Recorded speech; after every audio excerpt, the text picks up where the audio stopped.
Hello everyone, it's me, Coffee Stitcher. It's later in the day on Sunday than normal, but here I am. How's everybody's week?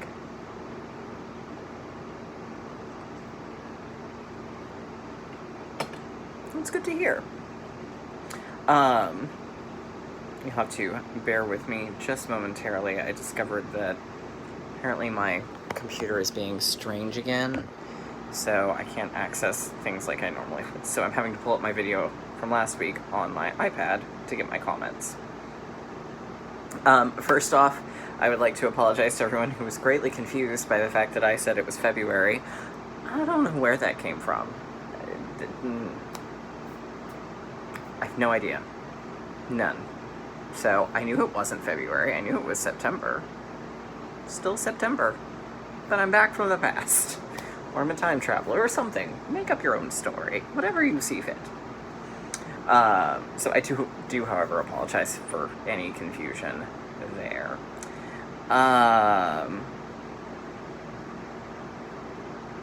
Alright, so we'll dive right into the Q&A. Then we've got one little bit of haul, we've got whip updates, and next week's plans. So, let's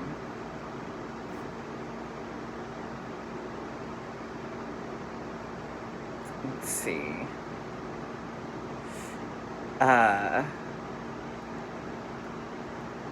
Laura Gasinis, I kind of would wish it was February simply because it's a little bit cooler here during February.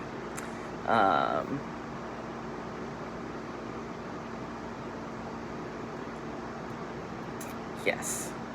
Alright, so Patty Ernest says that she's starting Emerald City, doing it on 28 count ivory. What are you doing your Emerald City on, and are you using 1 or 2 threads?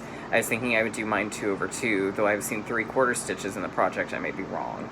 Love your videos. Okay, so first off, I would actually probably advise against doing a white background, simply because there are enough white elements you would have to backstitch around or change. However, if you don't mind doing that, then go right for it. I'm doing mine 2/2 with 2 fabric threads, the exception being the faces are being done 1/2. I'm actually planning, when it's done, to go back. I'm going to frog Dorothy's legs and the shoes, because I'm just not happy with how they look. And since I didn't do that with any of the others, there you go. All the others, their hands and their legs are 2/2. It's just the faces. So I'm going to go back and correct that, I think. But my Emerald City is on Fairy Dust by Hand Dyed by Stephanie.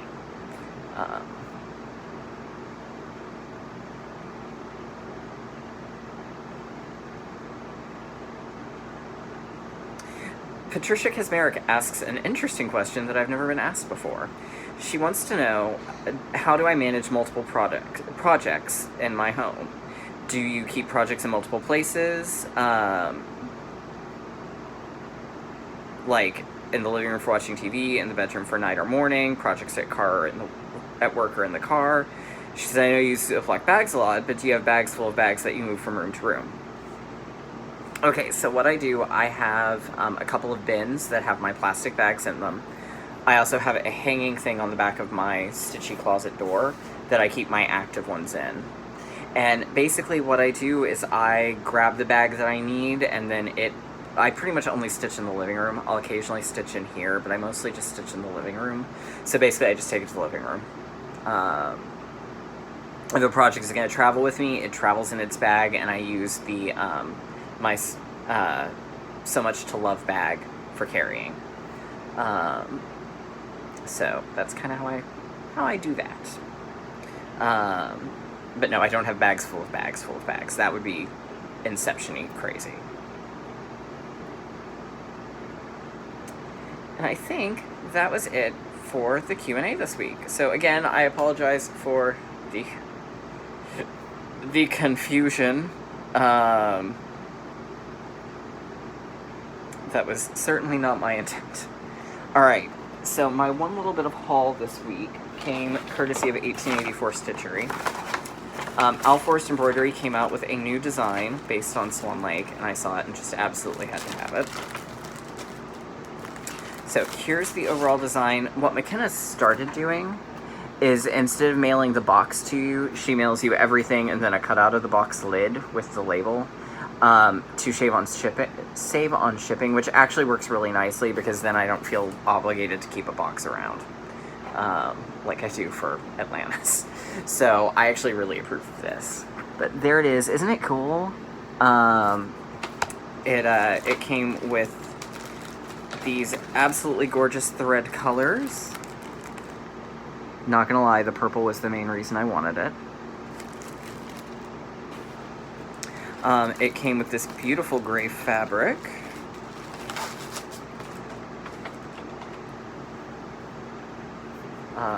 Somewhere is a needle minder. Oh, the needle minder. Where is the needle minder? I feel that. There we go. And then here's the needle minder, which is a swan. I think it's actually Odette as a swan. So, not an easy one to get a picture of, but there you go. So, as always, McKenna ships quickly and beautifully, and I love her. And she takes all of my money. So she does that in the bag.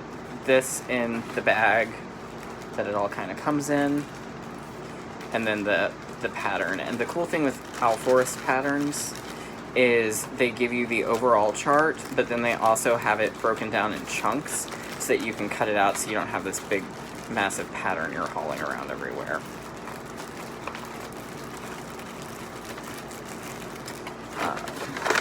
I think they even now include the pattern in English. So it comes big like that. I think I've probably shown y'all this before, but whatever. You're getting it again. So here's blown up real big pattern. And I think this is the overall pattern. Yeah, this is the overall. So you get one pattern where it's like the complete big portion. And then you get the individual design parts, which I think are cool.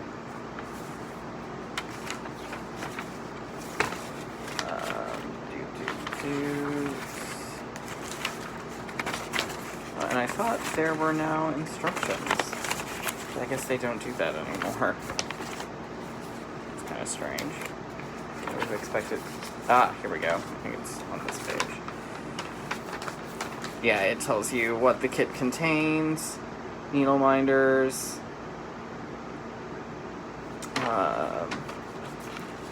and then your color key. Oh, here we go. It's on another page. It tells you to stitch with 2/2. It gives you your color key.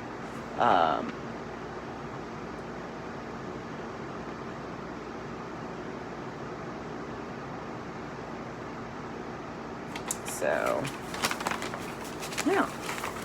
So, I was very excited to get this.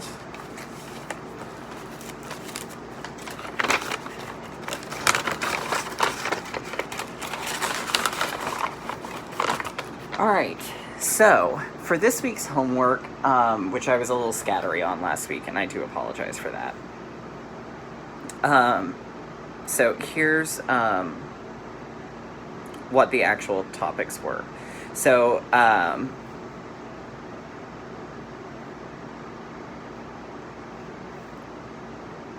alright, so I picked one project to do for all of it. In this case, it was Emerald City by Alforist. So for Professor Snape, which is Defense Against the Dark Arts, nonverbal spells, we had to stitch on a project that has caused you stress, i.e. something easier or harder than expected, something that you've done conversions on. So because of all the color conversions I've done in this one, I used it for that. The next part was Professor Slughorn. We're actually all potions. So for first, Professor Slughorn needs an infusion of wormwood for the Draught of Living Death. Stitch on a project that features something you can relate to wormwood. Wormwood is a key ingredient in absinthe. And so the wizard had in this one his little bottle of courage that he gave the lion. And it's kind of implied that it's alcohol. And since absinthe definitely is going to give you some liquid courage, I went with that. The next was he needed Okami eggshell for the Felix Felicis potion. So that meant 200 in a silver or gray color, and the winged monkey's wings were gray. I converted to make it 2 shades of gray, but gray. And you'll see all this here in a second. Whoop. I just lost my spot. Then we had to do 6 inches of parchment on the effects of amortentia and your personal experience with it. So it had to stitch on a project that features something you would smell if you sniffed amortentia, which is the love potion. And because I love dogs, and dogs are super important, and Toto's in there, I said happiness is like a warm puppy. So I love the smell of warm puppies. And then Professor Slughorn needs you to stitch on something that caused you to learn something about your stitching. You don't like full coverage, you prefer a certain fabric, etc., etc. I discovered that I really don't mind doing over one if I use 2 threads and a half stitch. That's not bad. Still don't like it much, but it's not as bad. I can deal with it. So, with that being said, here is part 9 of 11 on Emerald City. So we've only got 2 parts left. So here's what I did. I used the same wool colors that I used on Lion on the monkey, and then I used soot and banker's gray wool for his wings, and I charted it so that it would be 2 tones. And then I used Krynic for the golden cap, I used Etoile for the heart, I used Krynic for the green glasses, and the pins. I also altered his little pin sack to look like it was actually tied, and I gave him a bow tie. And then this blank spaces I'm going to make beads later. So, but here it is overall. I'm getting close.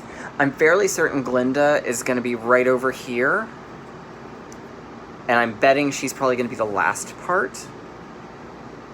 But I don't know what's going to go above her. I'm guessing that'll be in the next one. So...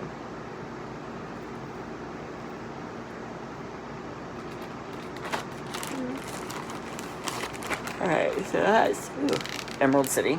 And then the rest of the week, I worked on several other things. So I worked on Pride and Prejudice.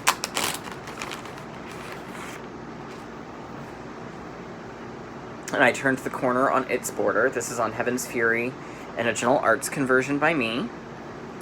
So there we go. So that's most of the border done. I just got to do the same corner over here, and then I can work on the interior. So... that tends to be... I like to work on it in sort of like downtime, like between projects. It's good for that.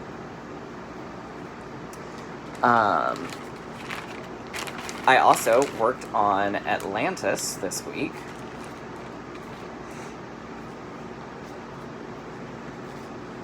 So I fixed where I had messed up on the jellyfish. So the jellyfish and restitched. So the jellyfish is now done.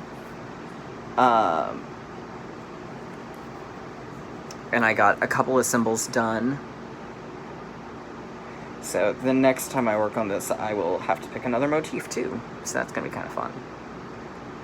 But there we go. There's Atlantis.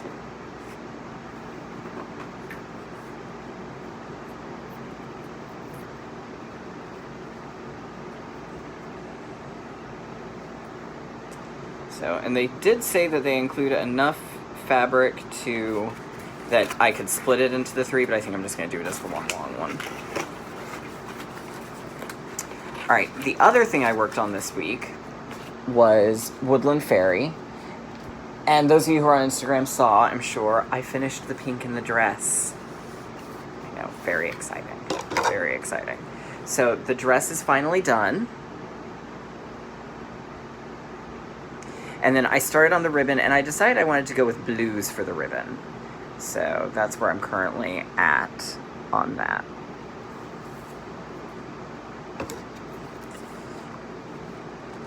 Alright, so this week's homework assignment is all Quidditch themed. So what we have to do is we're supposed to work on, we got 4 projects that we can work on that represents each of the different positions. So keeper, seeker, beater, chaser. And then as a bonus, because it's a team and you're supposed to work together, we're supposed to work on a sal that somebody else in the group is doing, or something to that effect. So my sal is obviously going to be good old Universal Monsters. So, and I'm going to work up here with the house for that.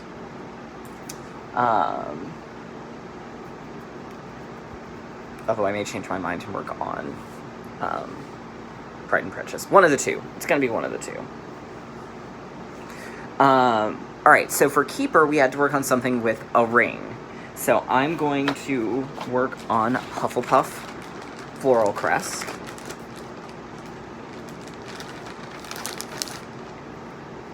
And we can stitch on these in any order.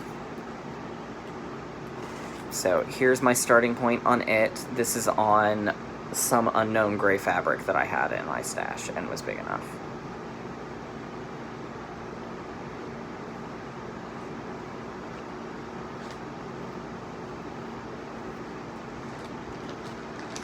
And as someone who shall remain nameless, I don't know if they watch my videos or not, said, that's a badger in the middle, not Dumbo.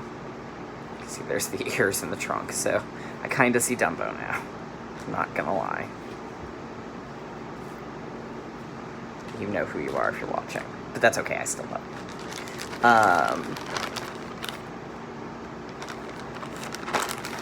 Alright, so that's Keeper. For Seeker, it was a project that we sought out. So either one we saw and immediately went, oh my god, I have to buy this, I have to do this now.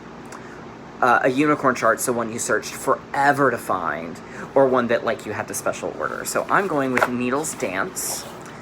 It was the one from Ink Circles, Hands-On Design, Summerhouse Stitchworks.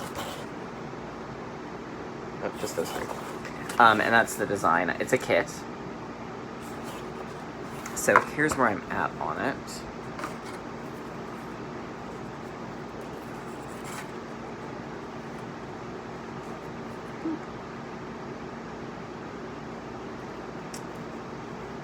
So looking forward to getting some love in on this one. For Beater, we have to do a project that either starts with a B or a designer that starts with a B. So I'm going to be doing Brooks Books. And I'm going to do Aurora.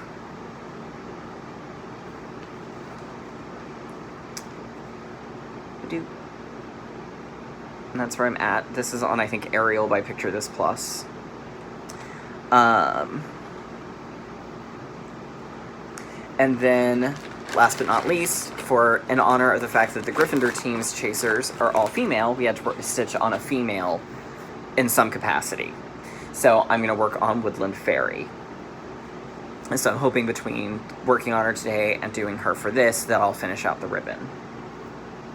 Now here's the other challenge that's interesting to it. We have, instead of the original, like the same number of stitches for each, we base our stitches off the position we want the most, which in this case is going to probably be whichever pattern I like the most. Or which one, you have to do a minimum of 200, and then your second choice you would do 400 on, and the position you want the most is 500.